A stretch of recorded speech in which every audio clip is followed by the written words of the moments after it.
عزیز طلباء و طالبات، السلام علیکم ورحمۃ اللہ وبرکاتہ۔ گزشتہ تاریخ کے پیریڈ میں ہم نے کھیل اور تاریخ اس سبق کے متعلق دو نکات کے بارے میں معلومات حاصل کر چکے ہیں۔ ایک کھیلوں کی اہمیت اور دوسرا کھیلوں کی قسمیں۔ آج ہم اگلے جو نکات ہیں ان کے بارے میں معلومات حاصل کریں گے۔ کھیلوں کی عالم کاری، کھیلوں کو دنیا میں کس طرح سے پہنچایا گیا اس کے متعلق معلومات حاصل کریں گے۔ 20ویں اور 21ویں صدی میں کھیلوں کی عالم کاری ہوئی، گلوبلائزیشن ہوا۔ وہ کس طرح سے؟ اولمپک کھیل، ایشیاڈ کھیل، ومبلڈن میں کھیلے جانے والے کھیلوں کے مقابلے، cricket world cup, hockey, football world cup, شطرنج کے مقابلے، اس کے علاوہ دوسرے جو کھیلوں کے مقابلے منعقد ہوتے ہیں انہیں دوردرشن اور دنیا کے دیگر ٹی وی چینلوں پر بیک وقت یعنی ایک ساتھ نشر کیا جاتا ہے اور دکھایا جاتا ہے، جس کی وجہ سے دنیا میں کھیلوں کی عالم کاری ہوئی۔ جن ممالک کے کھلاڑی ان کھیلوں میں شریک نہیں ہو سکتے، وہاں کے ناظرین ان کھیلوں سے لطف اندوز ہوتے ہیں۔ جیسے مثال کے طور پر بھارت کرکٹ ورلڈ کپ کے آخری میچ میں پہنچا تو یہ مقابلہ دنیا کے ناظرین نے دیکھا اور اس سے لطف اندوز ہو گئے۔ دنیا کے ناظرین نے کھیلوں کی معیشت ہی بدل دی ہے۔ جیسے شوقین کھلاڑی کھیل سیکھنے کے لیے مقابلے دیکھتے ہیں، ناظرین تفریح کے لیے مقابلے دیکھتے ہیں اور کمپنیاں اشتہارات کے لیے ان مقابلوں پر نظر رکھتی ہیں۔ اسی طرح سبکدوش کھلاڑی یعنی ریٹائرمنٹ کھلاڑی کھیلوں کے مقابلوں کے دوران کھیلوں پر تبصرہ کرتے ہوئے نظر آتے ہیں۔ اس طرح سے دنیا میں کھیلوں کی عالم کاری ہوئی۔ اگلے نکات پر پہنچتے ہیں، کھیلوں کے وسائل اور کھلونے۔ کھلونے کسے کہتے ہیں؟ چھوٹے بچوں کی تفریح کے لیے اور تعلیم کے لیے جو مختلف رنگ برنگی وسائل، آلات اور چیزیں تیار کی جاتی ہیں انہیں کھلونے کہا جاتا ہے۔ محکمہ آثار قدیمہ کی کھدائی کے دوران مٹی سے بنائے ہوئے کئی کھلونے دستیاب ہوئے۔ یہ کھلونے سانچے اور ہاتھوں سے بنائے جاتے تھے۔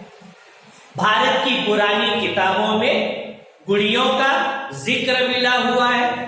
شودرک نامی ڈرامہ نگار نے مرچھ کٹک نامی ڈرامہ لکھا جس کا مطلب ہوتا ہے مٹی کی گاڑی۔ آگے بڑھتے ہیں، کھلونے اور تاریخ۔ کھلونے کے ذریعے تاریخ اور ٹیکنالوجی کی ترقی پر روشنی پڑتی ہے۔ جیسے مہاراشٹر میں دیوالی کے تہوار کے موقع پر مٹی کے قلعے بنانے کا رواج ہے۔ ان مٹی کے قلعوں پر چھترپتی شیواجی مہاراج اور ان کے معاونین یعنی مدد کرنے والے وزیروں کی مورتیاں رکھی جاتی ہیں۔ اس طرح مہاراشٹر میں قلعوں کے ذریعے تاریخ کو یاد کیا جاتا ہے۔ اسی طرح اٹلی کے شہر پامپئی میں بھارتی ہاتھی دانت سے بنی ہوئی ایک گڑیا دستیاب ہوئی۔ مورخین کا یہ اندازہ ہے کہ یہ گڑیا پہلی صدی عیسوی کی ہو سکتی ہے۔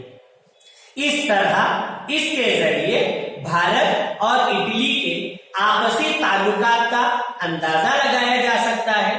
اسی طرح کھدائی کے دوران دستیاب ہونے والے دیگر چیزوں کے ذریعے سے بھارت اور دوسرے ممالک کے آپسی تعلقات کا بھی اندازہ لگایا جا سکتا ہے۔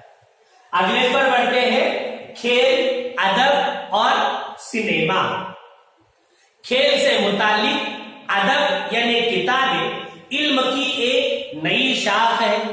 کھیلوں سے متعلق کئی کتابیں اور لغات یعنی ڈکشنریاں تیار کی گئی ہے۔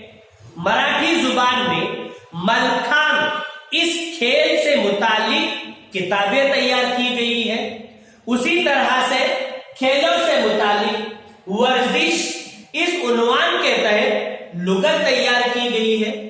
کھیلوں کی معلومات دینے والا مراٹھی کا شٹکار نامی ہفت روزہ رسالہ تیار کیا گیا ہے۔ اس کے علاوہ کھیلوں کی معلومات دینے کے لیے انگریزی میں کافی کتابیں تیار کی گئی ہیں۔ اسی کے ساتھ ساتھ ٹی وی پر کئی طرح کے کھیلوں کے مقابلوں کے ذریعے کھیلوں کی اہمیت کو اجاگر کیا جاتا ہے۔ آج کے موجودہ زمانے میں کھیل اور کھلاڑیوں کی زندگیوں پر ہندی اور انگریزی زبان میں فلمیں بنائی گئی ہے۔ جیسے اگر آپ عامر خان کی لگان فلم کو دیکھیں گے تو وہاں پر اس میں کرکٹ کی اہمیت کو اجاگر کیا گیا ہے۔ اسی کے ساتھ ساتھ کھلاڑیوں کی زندگیوں پر بھی فلمیں بنائی گئی ہے۔ جیسے میری کوم جو اولمپک مقابلے میں کانسے کا تمغہ حاصل کرنے والی پہلی بھارتیہ باکسر کھلاڑی مانی جاتی ہے۔ اسی طرح سے دنگل یہ فلم پھوگٹ بہنوں کی زندگیوں پر بنائی گئی ہے۔ پھوگٹ بہنیں پہلی بھارتیہ خاتون کشتی کھلاڑی مانی جاتی ہے۔ اسی کے ساتھ ساتھ سچن تینڈولکر کی زندگی پر فلم بنائی گئی ہے اور مہندر سنگھ دھونی کی زندگی پر فلم بنائی گئی ہے۔ اس کے علاوہ ملکھا سنگھ بھاگ ملکا بھاگ یہ فلم بھی ان کی زندگی پر بنائی گئی ہے۔ اس طرح ہندی اور انگریزی میں کھیل اور کھلاڑیوں کی زندگیوں پر فلمیں بنائی گئی ہیں۔ آگے بڑھتے ہیں، کھیل اور روزگار کے مواقع۔ کھیلوں کے ذریعے سے روزگار کا موقع کس طرح سے ملتا ہے اس کے متعلق ہم دیکھیں گے۔ آج دنیا میں کئی طرح کے کھیلوں کے مقابلے منعقد کیے جاتے ہیں، جیسے اولمپک کھیل، ایشیائی کھیل، کرکٹ ورلڈ کپ، فٹ بال، ہاکی ورلڈ کپ، شطرنج کے مقابلے اور دیگر کھیلوں کے مقابلے منعقد کیے جاتے ہیں۔ ان کھیلوں کے مقابلوں کے دوران تاریخ کے ماہرین کی مدد لی جاتی ہے۔